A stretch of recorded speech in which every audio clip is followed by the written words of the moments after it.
natin. Kasama mga madre, binigil ang mga tangke.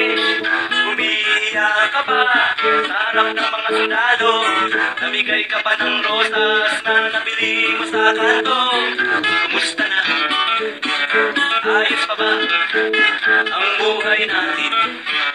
Kaya pa ba